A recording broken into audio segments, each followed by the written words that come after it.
Let's party.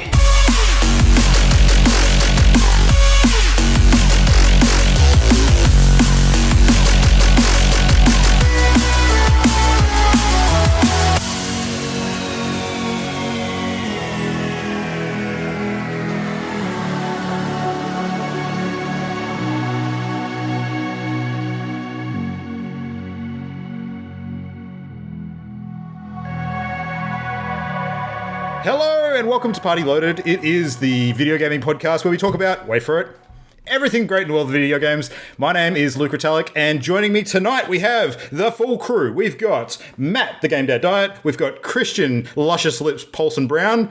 That's me. And we've got Adrian Chia, back from his absence last week. So I'm sorry, Christian, I couldn't resist. It's all right. It's like, you've got to point it out.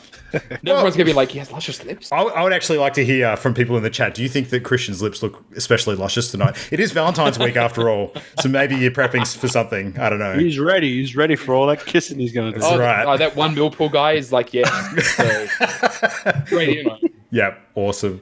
Oh, man. Adrian, you're back. So I'm back. Yeah. What's been going on, man? You've been gallivanting around doing all normal stuff for the last week, I'm sure.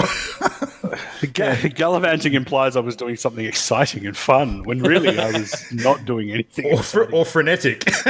Yeah, well, yeah, not really. I suppose I'll update you guys on my little gaming that I've been doing the last week or so. But again, very little.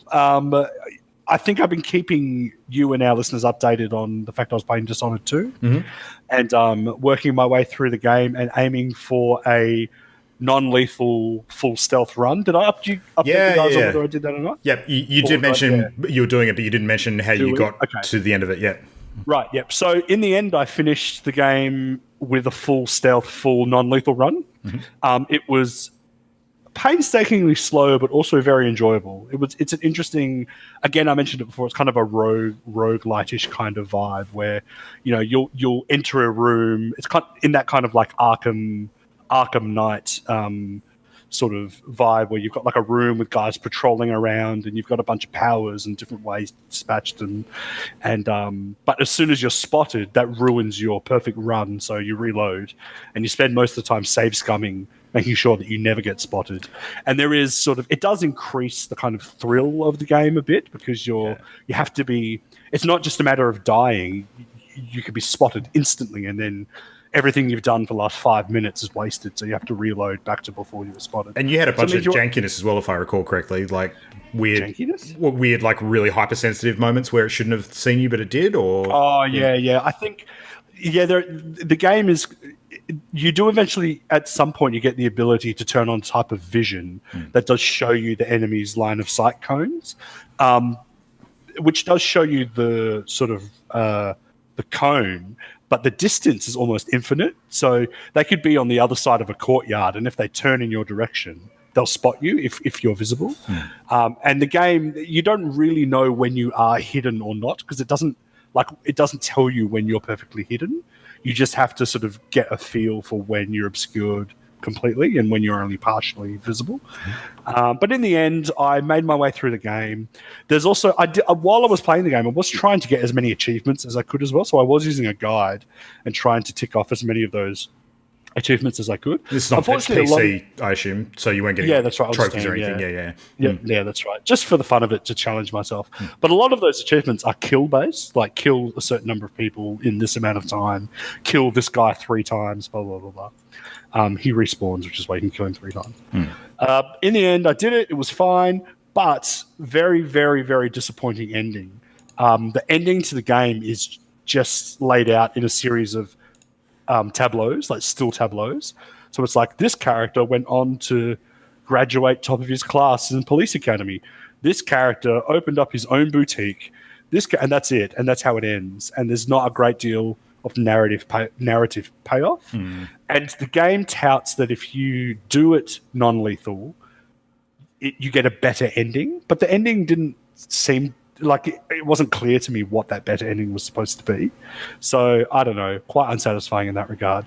So what I decided to do was go on and play Shard of the Outsider, which is the like 2.5 Dishonored 2.5 that they released. And in true Adrian fashion, I booted up the first level, played like an hour, and I was like, I don't want to play this anymore. Like, I have no drive to play this game. Death of the Outsider, I want to say? Death of the Outsider, sorry, that's it. Death of the Outsider. Yeah, Death of the Outsider. So I haven't gone back to that because it is more of the same. It is literally just more Dishonored 2. It's not different enough to grab me straight away. It's a different protagonist that you're controlling, though, isn't it? It is. But the powers aren't very different. Right. The setting isn't very different. You know, it's not quite, at least not as far as I've played. Who knows? Maybe I'll get more into that. And then of course, just more Street Fighter. So everyone knows I've been playing Street Fighter, more and more Street Fighter. I've ramped it up even more, I would say, than what I've been playing. Like, I'm playing several hours a night of just Street Fighter. Getting more and more tilted in my quest to get better. Actually, that reminds me, I was going to ask you and Christian something fighting game related that came up during the week, which I was curious about your take on. So I don't know if you've seen that the lineup for Evo 2020 has been announced. I watched the announcement live. Yeah. Yeah. So the absence of Mortal Kombat 11. What were your thoughts on that? Suck it, Mortal Kombat. Yeah. I don't. I know why you're asking me. Christian might know more, but I'm not plugged in enough to the community to kind of know the impact of that. All I know is that, like, everyone was surprised that Marvel vs. Capcom 2 is the game that's taking its place. Kind of. They are surprised or not surprised? Well, it's not really taking its place because the Marvel vs. Capcom 2 is only an invitational. It's not a full entrance. So there's only side event. Yeah. Yeah, it's going to be eight pre-selected players that are. It's basically like a showcase. Oh, I didn't know that. Okay, well there you go. Yeah. So I don't know much about what the impact of it is. There's every year there's games that were in it the year before and don't get in again. Like Evo was always changing. There's never been a fixed roster of games. There are some that stick around. There's pretty much always going to be a Smash Brothers game. I think there's been a Street Fighter at every one, but other games come and go, and it's just not Mortal Kombat's year. Like I know it had a decent. NetherRealms is kind of like a weird one. I understand because it's going to be Mortal Kombat and what's the Injustice. DC one? Injustice, yeah. But hasn't MK been there in some format pretty much every year up until this point? I can't say off the top of my head, but it's common for it to be there. It's since probably Mortal Kombat 9. Before Mortal Kombat 9, probably not since like 3. But it's not that big a deal. Like Mortal Kombat fans are obviously a bit miffed, but another game got in. So, but it's not like that game in particular is derided by the fighting game community as being unbalanced, and that sort of it explains why it's not there or anything like that. Not unbalanced. It's not, but it is like.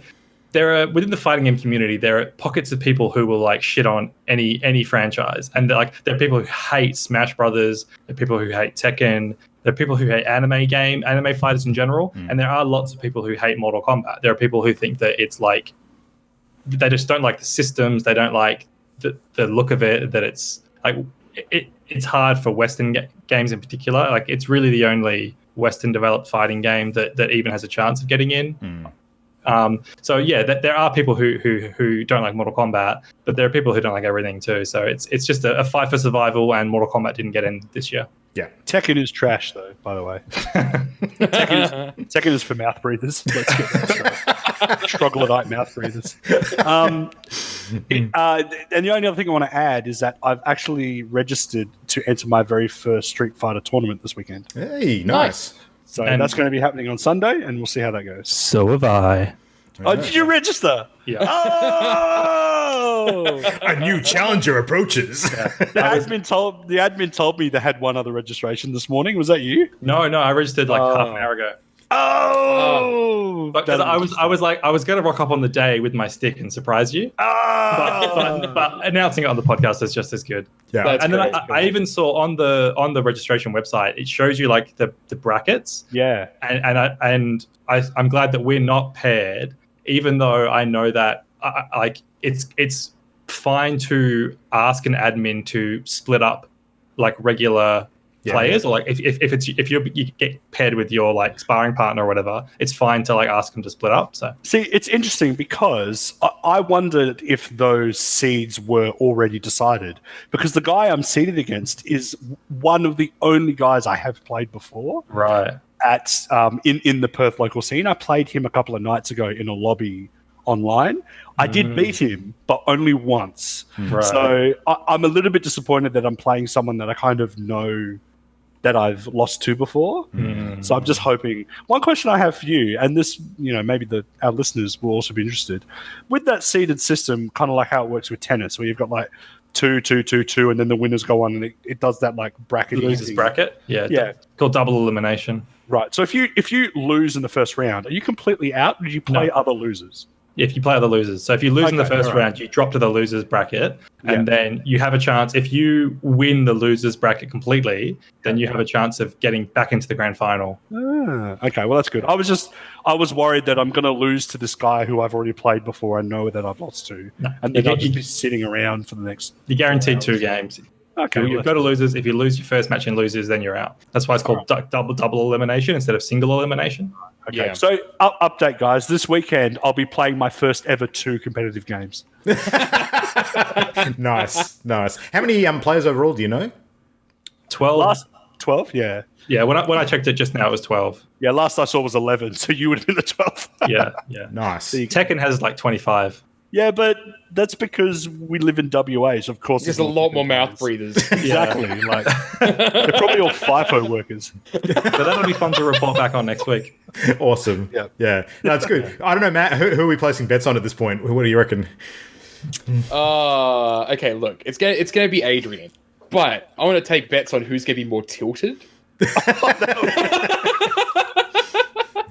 is But true. I'll probably be on. they get tilted for different reasons. So I have zero expectation at all. Like, because I wasn't gonna enter, but then I just decided I'm just gonna treat it like any other random match. Like I'm not gonna invest anything in it whatsoever. So when I sit down, I'll say, shake hands, and then I'll play a game. I'll lose. Okay, I'm done. Yeah. And it's only Like 20 that- bucks. It's only 20 bucks.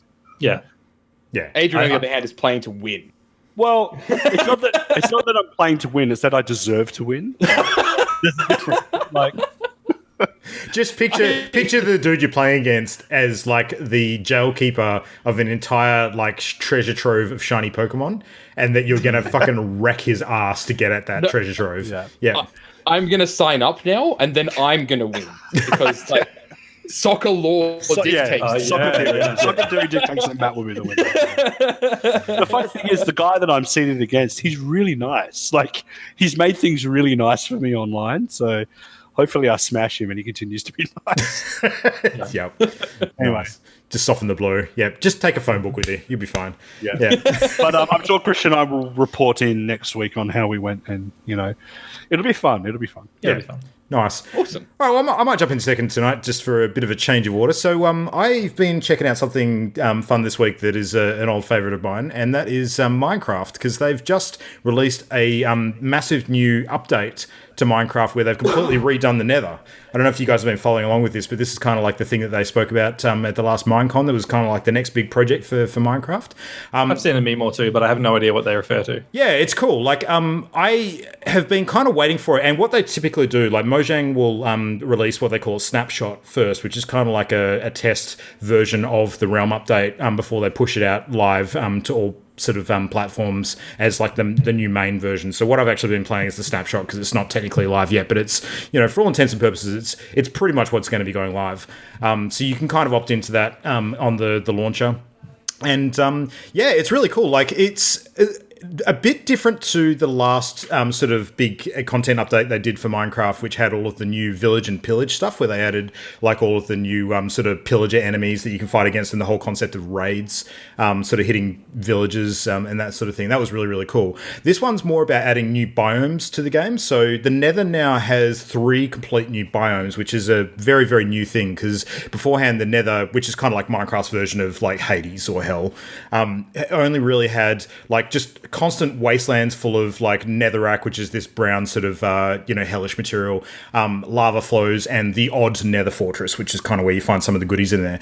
Now they've got these weird kind of like warped fungus forests, and like in like a greenish color and like a reddish color. They've got these soul sand wastelands now, which actually sort of burn with blue flame, and like there's bones everywhere, like giant sort of creatures, like desiccated creatures have sort of just died in the nether and left their skeletons behind, and a few different creatures too. Like you might recall that there was like zombie pigmen in the nether, and now they've actually just introduced like these giant sort of pigs. So you've just got these like full-on warthog style kind of hell pigs that are in there now.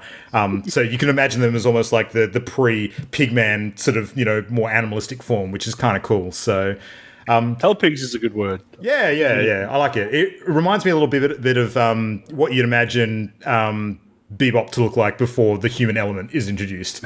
Yeah. So, but the one thing that caught me by surprise, which I actually wasn't expecting, is they've added a new material to the game, which actually allows you to craft new top-end tools and weapons and armor. So there's this new resource, and I'm going to get the name wrong. I'm just going to quickly refer to it. It's called... there's a new ore called Ancient Debris, but what I'm thinking of is actually netherite. Yeah, netherite. So you mine like this ancient debris, and you can actually create netherite by crafting some stuff and furnacing some bits and pieces together. Netherite you can actually combine with diamond equipment to make it even more powerful. Like it adds a point to its strength and stuff like that. But one really, really cool thing about netherite is that anything that you turn into a netherite item changes its appearance. So it looks like black kind of material. So you can create these really cool sort of black sets of armor that look like you're a Hell Knight sort of thing. But the most important thing is that this shit floats on lava. So you know how you used to always be scared of falling in lava and losing all your gear? Now, if you have this stuff, it floats on the surface, so you can go back and get it if you Cool. So if you're wearing it, it doesn't make you float. No. It floats when you die. It gives you some knockback resistance, but it doesn't make you fireproof or anything like that. Okay. Yeah. Right. So it just floats on the surface of lava instead of sinking into it. Yeah, pretty much. Okay. Not if you're wearing it, but if it's like floating on the surface, sort of thing. So when you die, how all your items sort of just scatter and then just float in the space. If you're in lava, it'll just disappear and get destroyed. But now this stuff will actually float on top. So if you've got like an extremely valuable set of armor or a diamond sword or something like that, it'll actually stay floating on top until it eventually despawns. So you got a bit of time to go back and get it, even if it's on top of a lava pool. So yeah, but yeah, it just looks really, really cool, and the tools work faster and are more durable than diamond as well. So. But yeah, no, I think so far it's looking like a really cool sort of addition, and they've changed up some of the frequency of the mobs that spawn in there as well. So, but the thing that's probably most exciting whenever they add stuff like this to Minecraft is that for people who got super creative and like to have different blocks to play with when it comes to creating like their structures and fancy looking houses and that sort of stuff, the new ones that they've added with this material look really, really cool. So people are going to do some fun stuff with it. I can't wait to see some of the massive sort of worlds that get shared on YouTube with all of these new blocks added and that kind of thing. So yeah, so cool. Minecraft, ye old faithful, still in freaking 2020. Keep going back into it every now and then. Yeah, I can dig it. I can get into some Minecraft now and then. You can dig it. Nice. That judgmental look. Yeah, absolutely. Love it. Great. Christian, how you doing with Control? We talked about it last week. I want to see where you landed with it now after a bit more play. So. Okay, so I think I'm nearly done, and my opinion on it hasn't changed a whole lot. I think that there's something about the way that the story and narrative is revealed to you that I find unsatisfying. And I don't really like the environments in the game, and the enemies I find are quite bland, and like they're all just different variations of like these corrupted guards, and I find it just kind of like boring. Like graphically the game is gorgeous, but there's something about the enemies and the environments that I don't really dig, and I'm disappointed. Like the whole conceit of these like objects of power and like their really quirky backstories and stuff, I was expecting that to tie into gameplay more, where there would be a lot more kind of like creative problem solving and puzzles and like weirdness, whereas a lot of it boils down to this object of power is going out of control. Here's a boss fight, and the combat's just not really.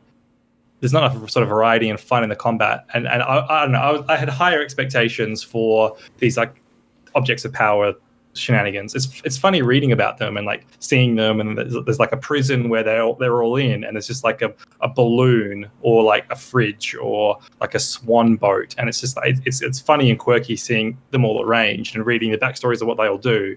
But gameplay wise, I don't think it's that satisfying. Yeah, mostly just quirky setting stuff.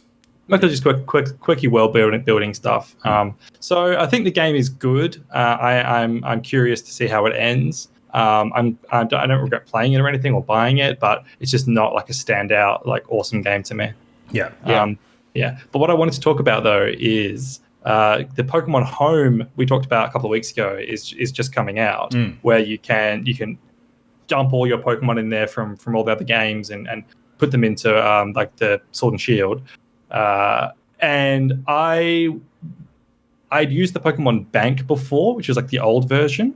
And I had no memory. I could not remember where all my Pokemon were. Because over like ever since kind of Ruby Sapphire in like the early 2000s, I have kind of kept up a migrating group of Pokemon, including like all the level 100s I trained and the few shinies I've caught. And I've migrated them from game to game over the years. And I couldn't remember where they'd left where I'd left them all. And I thought maybe I'd left them all in the Pokemon Bank. And then I Googled like what happens when your subscription to Bank expired, and sure enough, they just delete all your Pokemon. What? Yeah. That is messed up. I paid for 1 year. I paid for 1 year of Pokemon Bank, and put my Pokemon in there, thinking that it was going to be a safe haven for them. And then I read that they were all deleted. But I couldn't remember. Is that where I left them, or had I dumped them into another game? So I then began a series of loading up every save game across my DS and 3DS, trying to locate my missing Pokemon, including my Flygon, which is the first shiny I ever found. Literally, I've had it for, I think, 17 years now. I've had that Pokemon. Wow. 17 years. And so if I had lost my shiny Flygon, I would have been pretty bummed. But thankfully, it turned up in Alpha Sapphire. Yay. So, yes, Alpha Sapphire has all of my important Pokemon. I dumped them into there somewhere along the line, and that's where they ended up. So I'm pleased to report I haven't lost all my precious Mons, and I will be dumping them all into Home. And I looked up what happens if your subscription to Home expires, and they've said they're not deleting the Pokemon anymore. So I can rest assured, unless something accidentally happens, that they will be safe in Pokemon Home. Here's the sad end to the tale. What? The point where Luke, hearing you say this, just realizes that he has a shitload of stuff in Pokemon Bank that's probably now fucking gone. And then even when I was thinking of it, I was like, maybe they don't actually get deleted until you open the app again. So maybe they're like stuck in this. It was just complete delusional thinking. It's like maybe it's like a Schrodinger's cat thing, where as long as I don't look in the bank, they're alive and dead. What would you? So then I was like, call it? Maybe if I like go into Home, I can like link into my bank from Home without opening the bank, and maybe I can like cheat the system somehow. Maybe they're somewhere in Purgatory. Purgatory. Not bad, actually. That's not bad. That's actually not bad at all. Yeah. Yeah. But A, that was a paranoid delusion, and B, I didn't end up needing to worry about that anyway. So that is really fucked up, though. Yes, it is, because there would be. Sorry, I was gonna say Pokemon data is tiny. Like the data to store a Pokemon is super small. Like, why would they delete that? Yeah. That's so messed up. Yeah, I mean, it's not like Nintendo doesn't know how to do online stuff for their users. I mean, wait. I thought Nintendo was good at online stuff. I'm not being sarcastic. And Nintendo use a really like sinister sounding term where they call it sweeping. They say like if your account has been inactive for like more than 6 months, then your Pokemon will be sweeped. And it's like, and that means deleted. But so like your desiccated will get turned into candy. Your desiccated sort of corpses of Pokemon on the ground just turn to dust and just get swept away. Yeah, it's just like a little old man comes by and sweeps like their corpses out into a trash compactor furnace.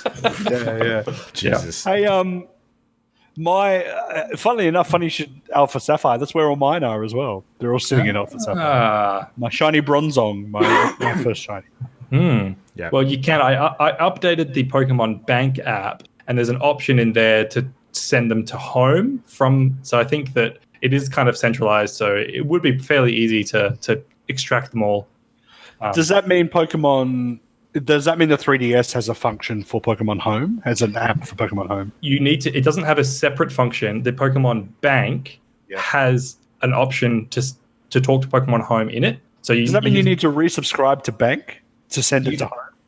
I don't think so because it's on like the main menu. And B, I noticed that there's a free trial available for Bank at the moment. Okay. So I think they've done that on the release of Home to like maybe help people out. So I've got like 30 free days of Bank, even though it wouldn't have revived my dead Pokemon if they were in there. But yeah, your sweeped Pokemon. My sweeped Pokemon, Yeah. Sweeped Pokemon.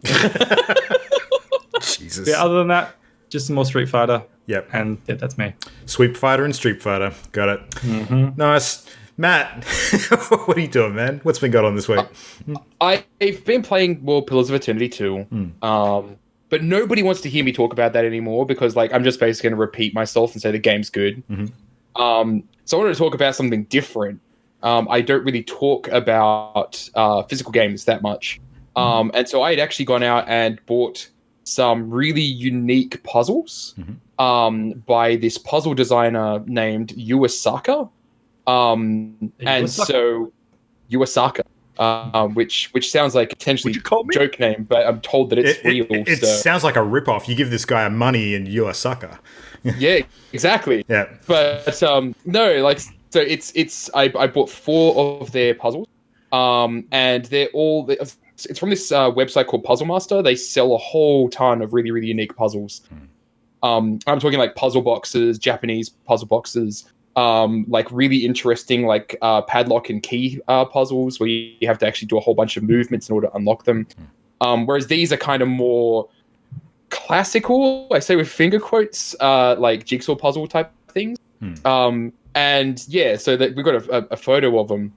So the green one only has corner. There's a green one on there. It's kind of a dark green. It only has corner pieces. I've seen that one. Yeah. Yep. The blue one. So the blue one's fucked up because that's a level 10. It's actually the most difficult puzzle that you can get. It has 5 corner pieces. Some of the edge pieces aren't actually edge pieces, and standard pieces are sometimes edge pieces. So it is just all over the place. And there's no picture on it. It's just blue. It's blue, and the pieces are transparent. So they can go either way in any orientation. Oh, no. The green one is the same. The orange one's the same as well. It's only the black one that the pieces aren't transparent. The black one is called Wave Puzzle 5, where the pieces actually... So the whole objective of all these puzzles is actually to fit them into their white bases. But it misleads you in every single way, right? So the black pieces actually fit vertically into the puzzle base, and it fits really nice and snug. It feels really good. Some of them fit together really nicely, and then you try to fit everything in there, and you'll always have one piece that won't fit. And then other times they fit together, but they're just slightly offset. And it's like, well, that can't be the solution, right? But then it turns out the way to solve that puzzle is putting everything in diagonally. And then the orange one, which is Wave Puzzle 7, is a level 9 one. Puzzle pieces do fit vertically, but they also fit horizontally if you have 2 edge pieces and then a whole bunch of middle pieces. And so they kind of have to flow around the 2 weird edge pieces. It's great. Like, I fucking love these puzzles just because of the fact that, like, everything you kind of know about solving a puzzle, you have to throw out the window. So the blue one, for example, the way to solve it, you don't start with the corners because there's always going to be one corner that isn't actually a corner. And so instead, you actually find the odd piece out and kind of build out from the center of the puzzle outwards.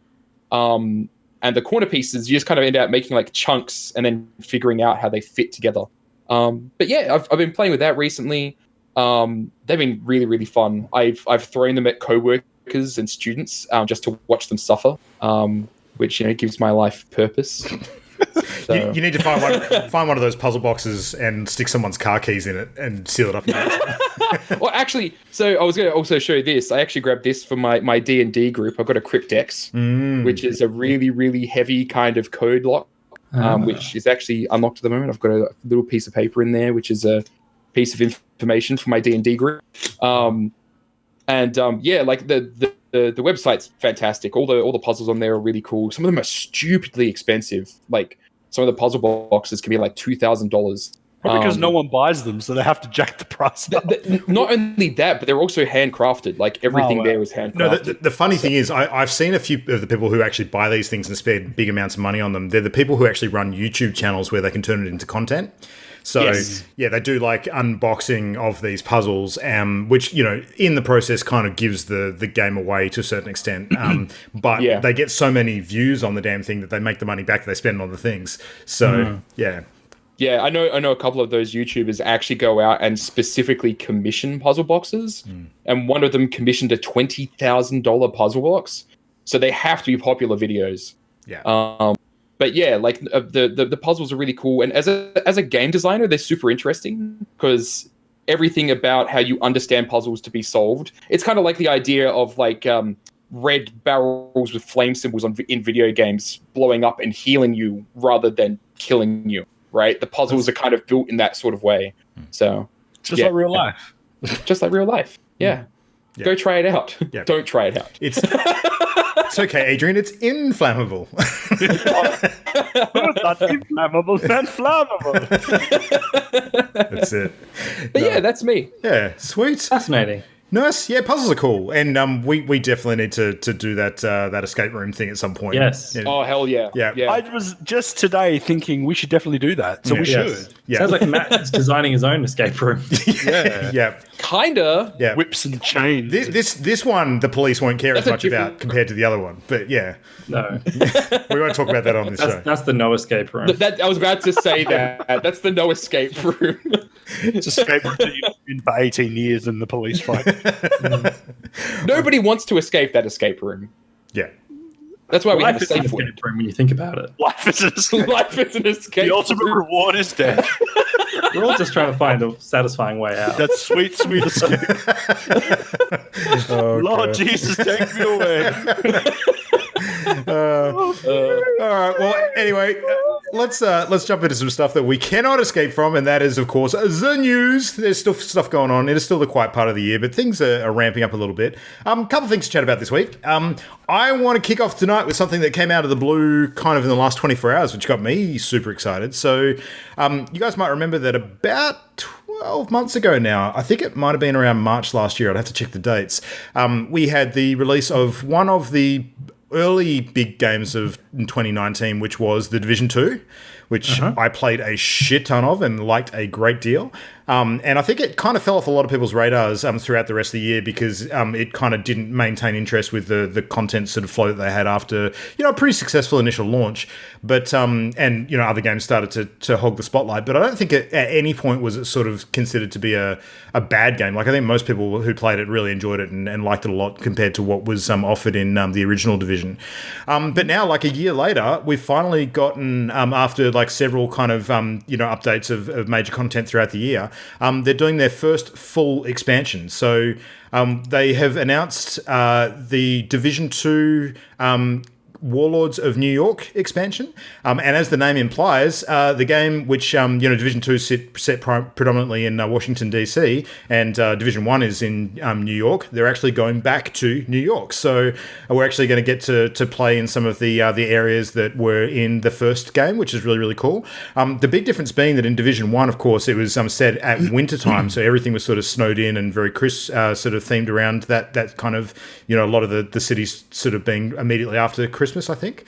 Whereas Division 2 is kind of like a summer theme where like a lot of stuff is kind of I guess dried out and sort of there's heat waves happening and that kind of thing. So we're going to be going back to New York with a complete change of look and feel because it's a different season now. But what they've said with this expansion, which I find quite interesting, is that they're going to be leaning heavily on the narrative of the Division 2, which, I mean, let's be real. Division 2 is a game which is, focused on like a modern sort of military unit. And in terms of like narrative depth, you probably, you're not going to get too far. Like it's had some cool story bits in it, but it's not really been a super deep narrative game. Like, the massive, multi-galaxy expanding. Yoshi's Island. Yeah, sure. Like That's a that. great example. I was going to say Destiny, but that's probably a better example. Yeah. So that's it.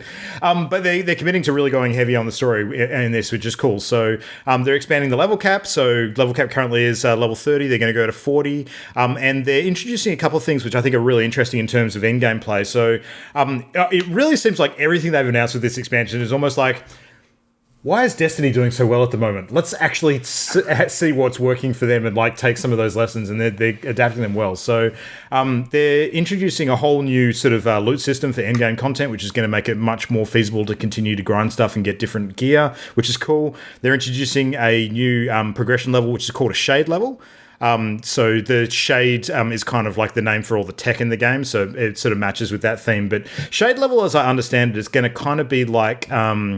Adrian, you'll know this better than most of us, I think. In Diablo 3, what's that constantly sort of ratcheting up number that you can get when you're progressing in the Paragon level? Paragon, yeah, it's like a Paragon level, is what I understand. So it's a very, very small incremental increase in sort of your stats and things, but it's set up, from what I understand, to be like an infinite progression path. So, But Luke, yeah. how many Fire Emblem characters are they adding? 0, which is why I'm currently sold. So. That's all I care about. Yeah, I don't know. As long as they have a sword. They are adding a seasonal model, though, which, surprise, because that's the hotness with all, sort of online games these days. I don't have a problem with that at all, because when a seasonal model is done well, I think that they can be really, really fucking good. And this one appears to be pretty much exactly what we've seen Destiny doing well. So it's a lot of cosmetic sort of unlocks, seasons held over like a 3-month period, a separate sort of level up tree that's linked to that, but some sort of fun stuff that you can use in game in terms of skills and abilities, which I think will sort of rotate out at the end of that season and be replaced with different things. So that kind of stuff's cool too. Like I like the cosmetic stuff, but things that actually change up the gameplay and the sandbox a little bit for like a short period of time to make the game more interesting and varied to play for a period, I think are really good too, as long as they're not unbalancing. But yeah, no, it sounds like they're doing all the right things and making all the right moves. And their expansion in terms of content seems to be... It reminds me a lot of what Bungie did with Forsaken, actually, because it's based around like a team of people who seem to be like separate boss encounters that sort of structure the content. So it's almost like how you go after the Scorned Barons in Forsaken, a similar sort of approach to that. Yeah, it's like a Mega Man approach. Yeah, exactly. So... and I like that kind of thing too. I think when you've got like a bit of agency over the sequence in which you attack that content, that can be really fun. I'm fairly certain you can attack it in different sequences. It's based on different areas, but yeah, we'll know more as time goes past. But it's coming out real soon. Like I think it's out like next month. So it's probably the one thing that's actually going to get me back playing that game, to be honest. So I like all the mechanics of this style of like the genre of game. I think what I would like is if it was like Plants vs. Zombies with that mechanic. I think like I'd like it, but I wish it was like fun and bright and like exuberant. If there was a game that had that kind of tone with that kind of sort of mechanical overlay, I think it could be something that I'd be into right now. When you say mechanical overlay, do you mean like the sort of seasonal stuff, or do you mean everything? Well, seasonal plus like the kind of looter shooter vibe, open world, progressive, teamwork. So like if Fortnite wasn't a battle royale sort of thing. Yeah. If Fortnite, if you took the Fortnite aesthetic and made it, you know what I'm trying to say. If you took what's it called, Division? If you took Division, but made everything look like Fortnite, I might be into it a bit more. It's just a personal taste thing where like I'm a bit tired of like brown and grey modern day shooter. Like I'm looking for something a bit more fun and buzzy, more comic-y. Yeah. I really like Division. I just wish it was a single player game. Like I wish that I could sit down with it and just play through it and then kind of put it away. Because of the fact that I really enjoy Destiny, that the fact that Division exists and kind of is like, I can't really dedicate time to both. And I'm actually really enjoying a break from Destiny at the moment. So like having a second game to try and dedicate time to like that, because I didn't know they were going to the seasonal system, but I couldn't imagine a situation where they didn't, right? because they're going to have seen a massive drop off in users because of the fact that they weren't seasonal. They were doing the expansion pass thing like what Destiny was doing, and they saw a massive drop. Yeah. I think it's probably a closer relationship between those two games, though. Like, I think a lot of players went from one to the other as well. So, yeah, absolutely. And like, yeah, I really like it, but like, I'm just like, no, I cannot buy that game because of the fact that I just don't have the time for it. So yeah, that's the sad part for me. Well, actually, Adrian, along the lines of what you were saying, Borderlands is kind of doing a seasonal progression system as well, and that's a bit more of that colourful sort of zaniness. Yeah, but the people who play Borderlands are the same people that play Tekken. So I was about to say that. You know, the people that play Borderlands are wrong. Sensational. Yeah. Oh, well, yeah. Matt, I guess we can throw to you for another game that's going to see a bit of a reinvention, it seems. So, I feel so sorry for Bioware developers. Yeah. I feel really sorry for them. So, like in a piece of news that's gone around the industry, and you know, if you're watching this, you've probably already heard about it, so we're not going to linger on it too much because it's also a good segue into our main topic. Anthem is going under the scalpel and getting a completely scample. Yeah. Yeah. it's like Scampy, like prawn. No, it's when a game is released and seen by everybody as a scam, so then it gets cut apart. Yeah. It's a scample. Yeah. That's exactly right. No, like it's in a situation where it's basically there was some really funny tweets going around a while ago where people were like, yeah, so I logged into Anthem for the first time in a year, and it's really sad because it's February and they still have Christmas decorations up, and it feels like my house. Yeah. And like they have actually come out and said that all their seasonal content is going on pause so that the game can undergo a redesign. I'm not sure how I feel about that. Yeah. I don't think they said that they were stopping the seasonal content stuff, but the redesign is definitely new. But it's such a weird situation because, like, have they actually fixed the underlying issues that made Anthem the game it is? Or are they basically just like, yeah, this is fucked up, so we're going to try and fix it? And I don't know if it's going to actually get fixed. Like, you know, they're still going to be stuck on the same engine. They're still going to be stuck with the mechanics they've got. They're still going to have the flying, which is going to cause issues. Like, I don't know how much they can actually redesign this. And then it's like there's a term in game development where you have technical debt. Like you make things a certain way, and then to unmake them from that way, you have a debt that you kind of have to pay to change things. And this is why I say that I do not envy the Bioware developers, because they're going to be dealing with all their technical debt. They're going to have to go through and rip out the guts of this thing, strip it down to like the core parts that are actually worth keeping. And I just don't think there's enough there to bother, right? Like, that sounds really harsh, but I really don't. I genuinely am at a loss as to like what part of Anthem is worth keeping. I think the flying is not an issue at all. Like they can definitely make good with that. It's the stuff around it that's the problem. Like, and even the game engine to a certain extent. Like, I don't think that it's Frostbite, isn't it? Frostbite. I don't think the Frostbite engine is inherently the problem. I think it's all of the sort of side effects that come with that when you've got a studio that's crunching to get a AAA game out the door. Like, I think if they've actually got enough time and clarity of sort of vision to execute on the project that they have envisioned, Frostbite is still a fine engine to do that on. It'll probably be more painful to work on than others, but the end product should still be fine.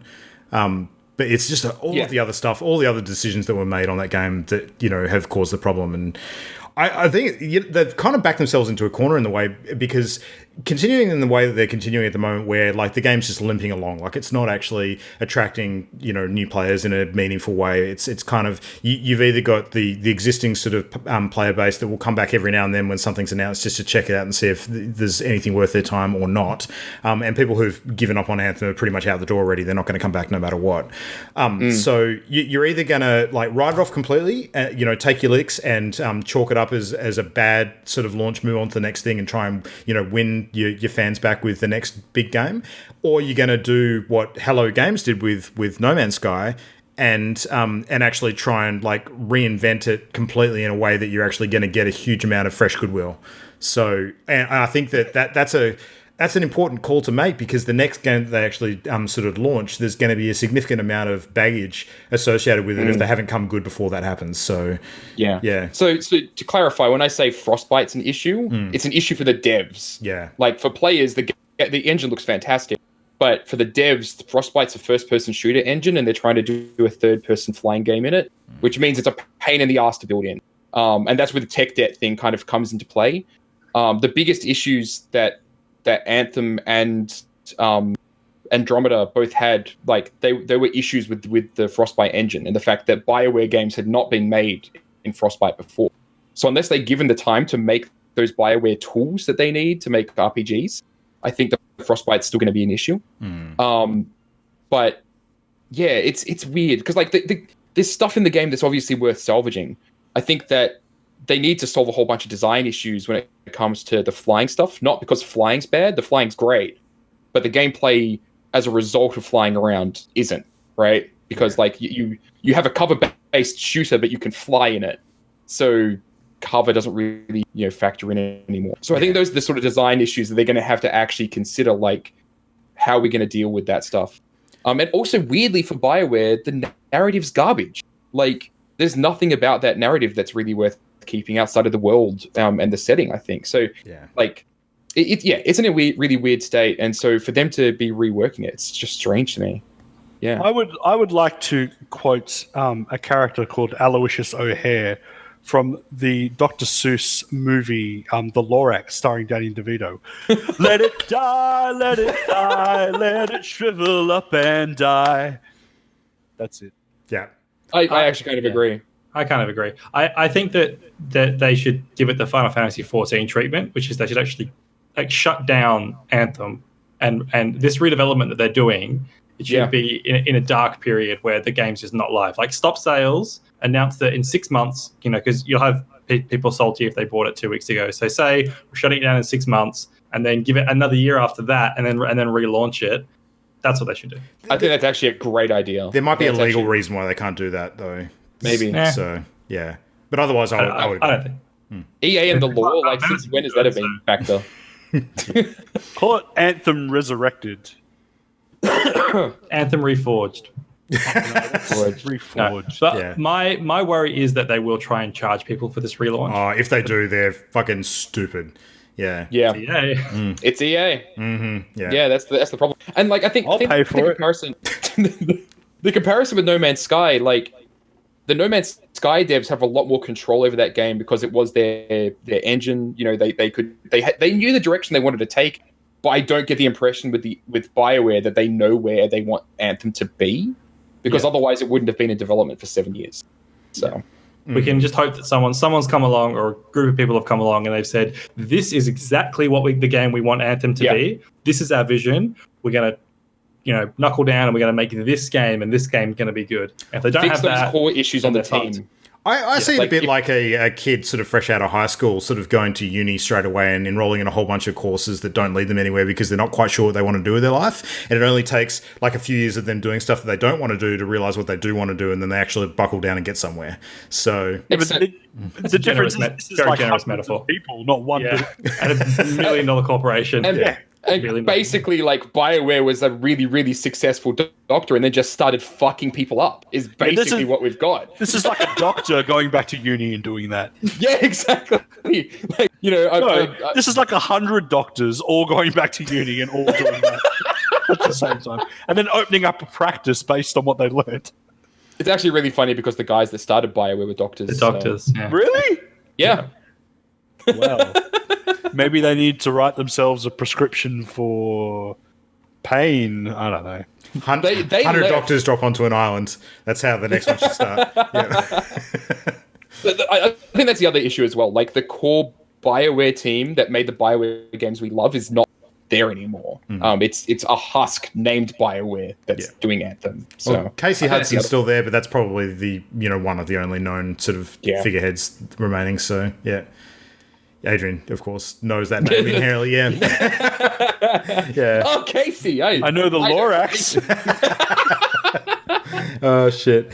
Anyway, you're right, Matt. That dovetails neatly into tonight's topic. So tonight we are going to chat a bit about what we're going to call games that have had a failure to launch. So I think Anthem's probably one of those classically good examples, but there's a lot of other games out there that have had like a really rough launch, that have had like big problems in terms of how they've been pitched to their audiences, and sort of failed to find any love out there. That maybe they've had massive bugs on launch or controversy around certain decisions that have been made. But in a lot of these cases, it's actually sort of come good eventually. So I think it's interesting to discuss like what are some of the continuing themes that have really screwed games on sort of takeoff, and whether they've actually managed to right the ship sort of a bit further into its release period. So So I guess we don't need to talk about Anthem too much more. I think probably the key there is rush product due to crunch and lack of direction. That's kind of like the overall story that we keep hearing. Yep. So it'd be interesting to Pretty see much. if they actually come good. Yeah. But yeah, I mean, what are some other ones you guys would like to talk about? And we can kind of dissect them a little bit and talk about some of the fun bits of those stories. Well, one of the ones that I can think of that I think is actually a really interesting one, because it was like a really, really... Like I was watching a car crash in slow motion, but like the slow motion was the actual speed it was traveling at, and that's DayZ. That's one on my list. Yeah, like DayZ was super interesting because it came out super strong, and it's like, wow, this game's fantastic. And then nothing really changed. It just kind of stayed the same, and it was out in early access. And it's like, well, eventually this game's going to be released, right? Because it was to be clear, it was a mod for Arma 3. Yeah. And then it was released as an actual product after that. Yeah, it took on a life of its own, like PUBG almost. It kept being, we're doing the standalone. Yeah. And it took so goddamn long. And then what was the name of like the head guy? Can't remember his name. He's a New Zealand guy. And he kept putting out like video updates of them doing like mocap and like and talking about these new developments that they were doing for DayZ. But it just like, it was like an absolute snail's pace as far as game updates go, and they kept updating like minutia. Like they added like a system in the game where you can like force other players to kneel and like handcuff them or like do things like that. But then there were fundamental things about the game and the engine they were in that were just fucked, and the online that people wanted fixed, and so I feel like either their focus was in the wrong place, or they knew that they just couldn't fix certain things, but they didn't want to come out and say it. But yeah, that game was an absolute like slow death. Yeah, and the guy that was running the team left. Yeah, like he left actually really, really early on. It was not long after it came out in early access. And that's never a good sign, right? Like when the person that's kind of driving the ship is just like, yeah, I'm out, see ya. It's funny, like I never played it, but from an outsider's perspective, it seemed for a little while at least, because it was popping up like on a lot of the news sites with articles about this, revolutionary new take on a zombie survival kind of experience. It seemed like it was explosively popular for a little while. Oh yeah, Oh, it was. Absolutely, was. It was. Everybody was playing DayZ. It kind of reminds me a little bit of like PUBG, where it came out, it made a massive impact, and then just kind of fizzled off. Whereas PUBG has actually maintained a little bit. PUBG is an interesting case DayZ, because the mobile sort of games doing massively successfully in other countries and things like that. So yeah. DayZ players just weren't getting what they wanted from it for a really long time, and then it got released and nobody gave a shit. That's what I was going to say. Is like the failure to launch for DayZ happens for me with the standalone, where that was when the game sort of officially launched as its own product, and that was a fizzle. Like that no one really paid much attention to that at all because of the long tail from the mod and bad will that had been engendered there. Yeah. So we've got someone in the chat who's sort of saying, in terms of failure to launch games, any Blizzard game ever. I would pretty strongly disagree with that. In the last 5 years, maybe. Yeah. Since Diablo 3. I would agree with that, actually. Really? Namely with World of Warcraft. Okay, yes, absolutely. I would say the ones that I would count off as yes would be World of Warcraft, because that had a rocky launch due to them, not anticipating how successful they were going to be in terms of player numbers initially. Every expansion pack was the same way. True. They never predicted it. True. Diablo 3, absolutely. I mean, we had the real money auction house debacle, as well as the smashed servers on the first week that just didn't let people in. And Diablo 3 was also launched around that time where, the big controversy of the time was single player games that had the always online requirement. Yeah. And The Sims in 2013 had the same thing as a huge problem with that. Yeah, SimCity, sorry. Yeah. SimCity, yeah. Where that was like on my list. Yeah, people wanted to play that game, and it's designed like, yes, there's an online play component, but they've been traditionally games that are single player. But as soon as you have to play them online, then and due to the DRM usually, people start just getting up in arms about it because they don't want to have to be forced into that experience. It's part of the thing that sunk Microsoft at the launch of Xbox One when, they're coming up and sort of saying, we're going to have all these games needing to be always online, and Sony comes out and says, no, we're good. Sunk them on that and a number of other things. But Diablo had like a rocky start until the first major expansion came out with Reaper of Souls, and then they managed to right the ship pretty considerably. I would actually say that, like, even when the expansion came out, people were still iffy. But then the moment it came out on Switch, everybody was back in love with Diablo 3 again. Yeah. But like Overwatch launched fine. Hearthstone launched fine. Yeah, Overwatch, Hearthstone. Kind of I think Heroes of the Storm did as well. Heroes of the Storm and Overwatch, I think both of those are really good examples where they had like a long lead up kind of beta period with a lot of people involved in sort of playing that game before the proper release. Yeah, and that generated a lot of hype, especially in Overwatch's case for the game. That when it launched, they'd done their homework, they'd done their testing, and it was a pretty, for the most part, smooth launch, and there was a huge amount of hype already built for it. So, yeah. Sorry, Adrian, what was one you just mentioned? Lost Vikings 2. Sure, yeah. Wickedly good launch. To jump back to SimCity 2013 for a second, what was so egregious was the bullshit that EA span about why it needed to be always online, which is they said that it was like leveraging the power of the cloud to like simulate all of the population and stuff like that. And then sure enough, people could like modded it so that it could play offline and played it no problem whatsoever. And it was just like a DRM, but they tried to bullshit out of it. Yeah. It just does, like, with Blizzard, it does kind of make me wonder, like, all of their games do eventually come good, right? And so kind of like with Warcraft 3, I kind of wager, like, where is that going to head, right? Like, are we going to get to a point where they kind of like reel back on a lot of their issues and we're going to see it like find its wings? Or is this new Blizzard and it's based like, it is what it is and that's what we get? Yeah, well, that's part of their reputation, I guess. They I don't think they've had a game yet that they haven't eventually come good on. Yeah. I can't think Warcraft 3 Classic. No, that's not for the next 10 years. Yeah, I don't know. I mean, even if you didn't like Warcraft 3, and even if Warcraft 3 Reforged is not floating your boat, the story for that game has not finished yet. So technically, they still could make good on that eventually. So, yeah, we'll see. It's going to be a long running tale for sure. I don't know what else. What else can we talk about? I've got a few others. I was curious to get. This is a game that I have no personal contact with, but Master Chief Collection. I heard really bad things about that game when it launched, and I don't know exactly why. Was it something to do with the online or the actual quality of the ports? Can you speak to that more, Matt? Yeah. So online multiplayer when Master Chief Collection came out was not great. Like they kind of overleaned into the whole online cash store type thing, where it's like you were buying gear. You would be able to buy packs that would give you boosters, so you get vehicles and such in like big multiplayer maps. But like everything about it was still Halo. Like it was still a really solid game. It's just that because you could essentially pay to win big, like it was this new big combat mode. Right. And like it was so nasty at launch that I never actually played online ever in Master Chief Collection. More the Diablo 3 style thing then, where it's like business decisions and like monetization. Like the actual game was okay. Yeah. But the business that's surrounding it was shit, which is because, it's kind of interesting. I was gonna say Master Chief Collection in the time since has actually seen a resurgence of players because like everybody has been coming back to it.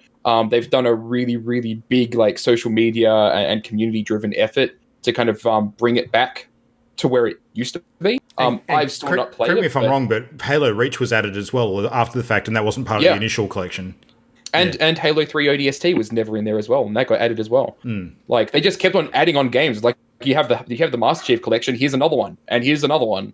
And the fact that Reach is essentially a remaster that you get for free is kind of insane. Like they've put a lot of effort into really giving people their money's worth with that game. But it was really kind of the business decisions. I don't even know if they actually changed anything about those business decisions in their modifications to the game. But it's kind of found its wings again, I think, primarily because of community efforts and also like just here's a bunch of really cool free shit. So was it the PC launch as well? Because PC wasn't part of the initial launch either, was it? Yeah, the PC launched as well. But to get it on Steam, you had to buy it. But if you had the Xbox copy, then you could just play it in Windows. Yeah, I remember a big part of the pitch being like, this is the first time Halo's come to PC, so that's a big thing. Yeah. It's been on PC before, but it was everything. Like the pitch is everything's going to be on PC. Yeah, we've got Reach now, which was never on PC. But Halo 1 and Halo 2 were on PC before. Yeah. One day we'll get Halo 3 on PC, and that will be the first time 3 has been on PC. And then, like, will we get ODST and all of those other games? Probably as well. So, like, it's got a long tail. Like, there's a whole lot of content there they're going to be doing with that. And it's kind of an ongoing project. It's actually kind of neat for a big company to be undertaking. So, yeah. Yeah, nice. Adrian, can you think of anything that you've been sort of interested to watch just fizzle on launch that's kind of stuck in your mind? I mean, there's one game that comes to mind. Do we want to dunk on it again? Yes. Adrian, do you feel that in any way whatsoever there is any hope for Fallout 76 coming good? No. Okay. Cool. Fantastic. I second that sentiment, honestly. It's an aborted cow fetus of a game. It's funny too because the massive update with the NPC content that they said they were going to add, I think it's coming out real soon. It's like imminent almost. It got delayed. It did. You know what else is imminent? The coronavirus is imminent. We're not paying to have that shoved down our throats, are we? Well, I don't know. I'm not going to go into it again. Like, it's just... where did those helmet spores come from? We don't know. It could be related. Wow. Fallout 76 could be ground zero for the coronavirus. Could be. The people that play Fallout 76 are the same people that play Borderlands 3 and Tekken. And we have the coronavirus now because of those mouth breathers. Exactly. Yeah. Nice. Spot on. Yeah. I don't keep very good track of these kinds of things. I'm just kind of listening to what you guys are saying. Going, oh, yeah, that's right. That game did fail. Oh, yeah, that one was shit too. Well, here's one I want to throw up that I think maybe all of us have enough kind of peripheral knowledge of. I actually want to talk briefly about Fortnite. Because if you think about it, Fortnite had a big failure to launch because it initially came out as Fortnite Save the World, which is the single player. Well, actually, no, it was multiplayer as well. But it was the non-Battle Royale version, which really was just like a fizzling pile of nothing. It was a horde mode kind of game where you build like forts and kind of defend. And the game was perfectly passable, but like nothing about it was stand out. It was just kind of mediocre. And they somehow turned that mediocre game into kind of like the biggest game in the market today. Like, it's really like that's massive. It's really interesting. Yeah. And the funny thing is they've actually maintained support for the other half of the equation still as well. Like the side that didn't really kind of, get things moving, but has found like a whole new audience based on the success of like the Battle Royale half. So I played it for a couple of weeks with a friend, and it's quite good. I enjoyed it. Yeah. Do you think is it a game that like has benefited a lot from like the other part of it being successful? Do you think, Adrian, or would it still be good no matter what? Yeah, because it's on your screen every time you boot up Fortnite, so that's the main reason. Like, I wouldn't say the mode in of itself is successful because it's good. It's successful because you've got a bajillion people looking at it every day, and a certain percentage of those bajillion people are going to buy it and play it. Yeah, like that'd be the reason. So I guess the interesting sort of part of the story in this case is Epic sort of turning around, and their solution to a game that sort of failed at launch was to pivot and turn it into a different kind of game altogether. And they did it reasonably quickly after the initial launch too, so they didn't waste too much time in doing it, which was equally impressive, the speed at which they were able to iterate. So I can actually point to another example of that kind of pivoting, and that is the Old Republic, the MMO. Oh yeah, like Old Republic when it first came out was not good, because it was like trying to get that Bioware RPG feel into an MMO, and I think that after I think it was like after the first expansion, like their whole expansion system is really weird to keep track of, but like after the first expansion, they kind of realized that the people that were still playing it weren't playing it for the MMO content. They were playing it for the Bioware story content. Absolutely. I played the crap out of it when it launched, and I can 100% agree with that because the story content was mint. It was so good. Yeah. And so they leaned into that.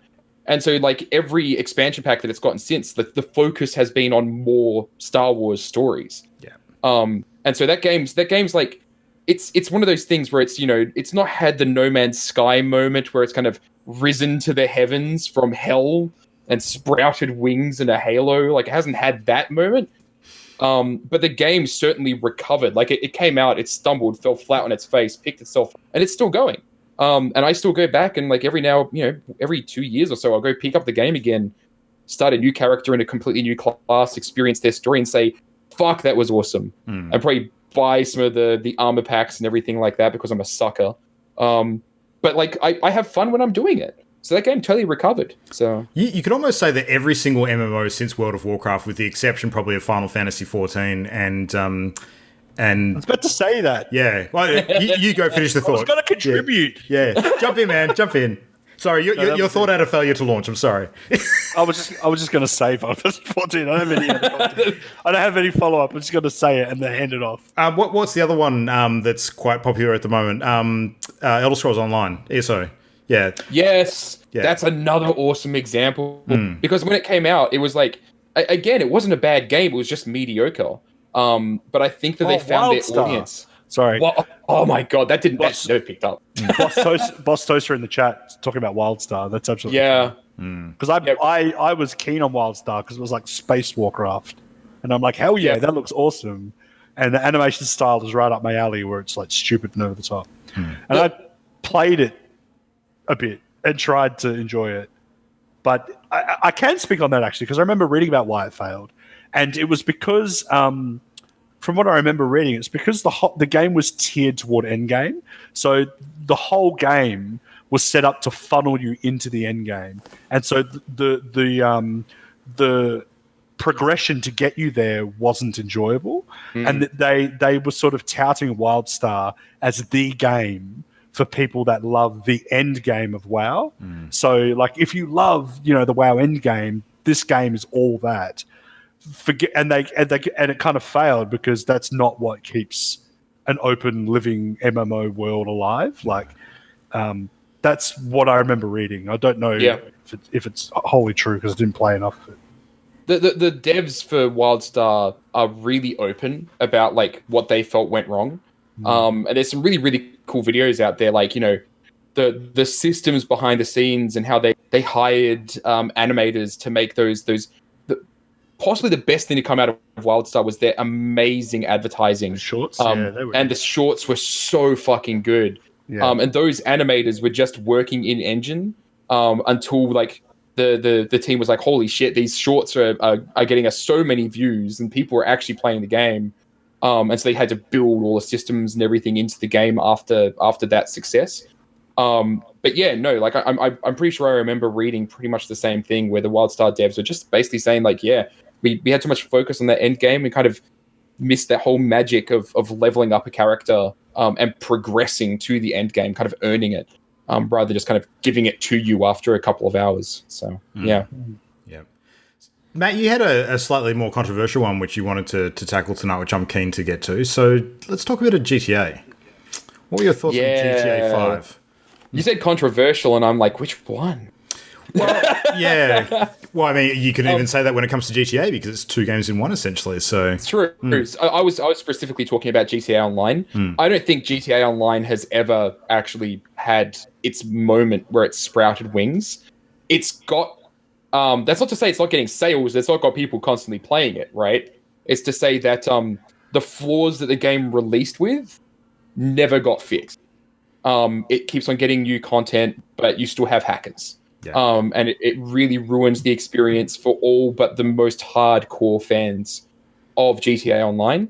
I don't think people give a shit, because I think that it's kind of taken on a new form, which is people going with the expectations that it's a sandbox for shenanigans, basically. See, I give a shit, and my opinion is the only one that matters. So you're Now wrong. you get Pair of golden gods. yes. But if you want to talk about like the actual trajectory of that thing launching and not doing well and then sort of getting better, like it was really around the point that they put the heists in. That's where everything changed. Yes. Yeah. Yeah, like 100%. The heists were the highlight of that game for me. But like it always felt like it was held back by the issues that they never resolved.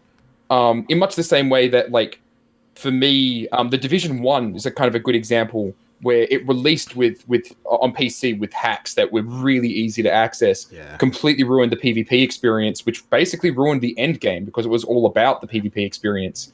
Because in the time before the first raid and everything, and so I think GTA kind of suffered from that as well, because I wanted to enjoy driving around the city with friends, but I kept on getting trolled by random cheaters. And so that, like, I guess that's more of a personal failure to launch for me, because obviously it's been successful anyway, right? I just don't necessarily agree that the success was earned, I suppose. But yeah, like that's more of a personal opinion. Because otherwise, yeah, like the actual single player game, that absolutely landed and it was fucking great. Like, there's no disagreement here from me with that. But yeah, the online component I do think is very, very flawed. Outside of the heists. If they just made the online component just like multiplayer heists and that was it, fuck, I'd be all over that shit. I'd be playing GTA still. Oh, hell yeah. Because they were just great fun. I actually fired it up the other night. I didn't mention that. So they're doing, this is, one of the never-ending list of clever things they do to get you back into the game. Rockstar are doing a promotion at the moment where if you log in once a week for like a couple of weeks, you can get yourself like a free $2 million in game just for logging in and sort of, firing it up. And I thought, well, I might actually play it again at some point, and having a bit of extra cash there when I do would be handy. So yes, I'll just log in and do that. But I ended up having to go through the whole rigmarole of downloading a new launcher and patching the game and all this sort of stuff. And I thought to myself, what they've just done is they've prepped me for actually just like being able to fire it up on a whim next time, not having to jump through the hoops, and so that I know it's a lot easier to get into and do, which is very, very clever. But I actually think that GTA Online, to a certain extent, Red Dead Redemption 2 has followed a very similar trajectory on a smaller scale. Like the core game, like the core single player game, didn't quite reach the heights of popularity that GTA did, but the online element also launched in a very sort of lackluster state, but has been gaining a lot more attention recently when they've started adding in the new sort of pursuits, like which are their career type system. And there seems to be a lot of people playing that game all of a sudden, which is kind of surprising to me. But given what happened with GTA Online, I guess I'm not surprised. So yeah, it feels like Red Dead is kind of trying to lean into that GTA role playing community. Totally, like Red Dead Online is trying to do the same thing, but without the mods, pretty much. So. Yeah. Which actually sounds really fun. It actually sounds amazingly fun. I'd actually play that. So yeah, it's cool. Yeah. Yeah, I don't know. What else we got? What else can we throw on the list? I've got... I don't really have much. I was going to say that I don't like a lot of these games that seem to have these sorts of problems are games that I'm not really interested in, like online games, MMOs, stuff that has like updates or like seasons, or like they just seem to be a sort of game that I'm just not really interested in playing. Like I tend to gravitate towards just single player, one and done sort of games, and it's rare that they go through this experience, because they usually come out and they get poorly reviewed and people don't like them and don't play them, or they're really popular. But if like say like I don't know, if an Uncharted game comes out, Naughty Dog aren't gonna like spend a year with a roadmap where they're going to fix the characters and like redo the story. It's just going to be a bad entry in the series, sort of thing. Like, that's kind of how I feel. So I don't know. I don't have a lot to say about these sort of games, other than I wanted to say that just kind of unfocused rant about how I have no sympathy and like no patience for publishers and studios that act apologetic and put out these statements saying, oh, we love our community and we really want to focus on, delivering the product that you you expected, and we're committed to seeing this through, and blah blah blah. I'm just all that sort of shit. I'm just like, fuck off. Like fix your game and shut up, and like don't act like you're doing everyone a favor by making your game decent. Like that should be the minimum standard, is to fix your shitty game. You don't deserve a medal for it. Like if Anthem relaunches and it's a good game,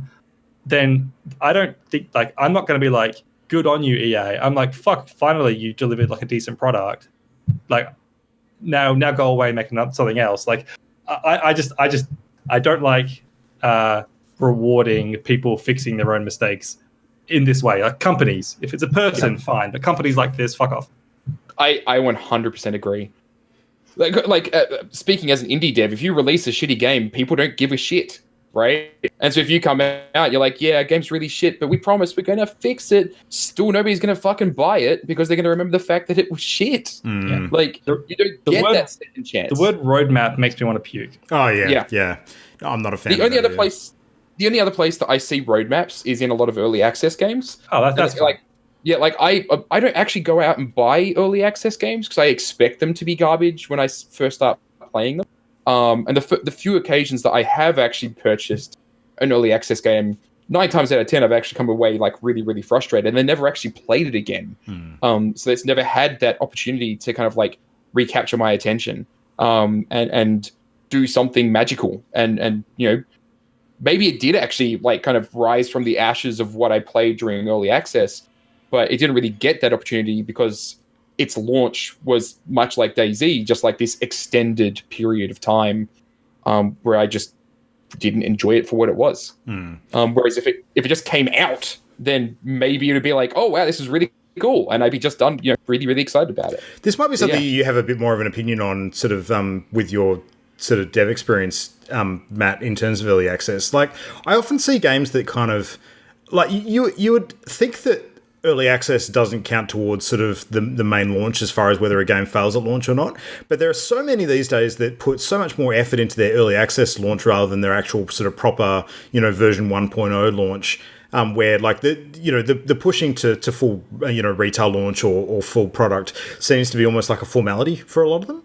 Like, yeah, and doesn't really count for much else. Like, one that rings in my mind as like a recent example is actually Dead Cells. Like, Dead Cells had a massive sort of explosion on early access because it launched as like an almost sort of feature complete game. Like, it was really, really good when it went to early access, and when it sort of went to full product, it did have a few things added, but it wasn't revolutionary in terms of like what the initial push was.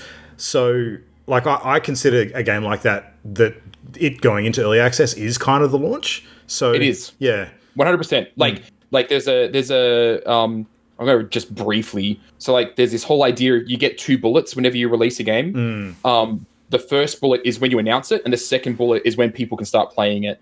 And if that's an early access, guess what? You've just spent your second bullet. You don't really get a third. Yeah. 100%. Not unless you're a big another good company. example. We've got comment in chat, which I agree. I think 1010's another polished example of something like that. So yeah. So when you, sorry, go on. I was going to say it's still coming with different expectations though. Like yes, it's the kind of soft launch of your game, but consumers go into that relationship with the game understanding that it may not live up to their expectations, and that like it's not like a box on a shelf that they're buying that is like a feature complete game that has a lot of expectation. So I think that like as long as that understanding is there, then it's okay with me.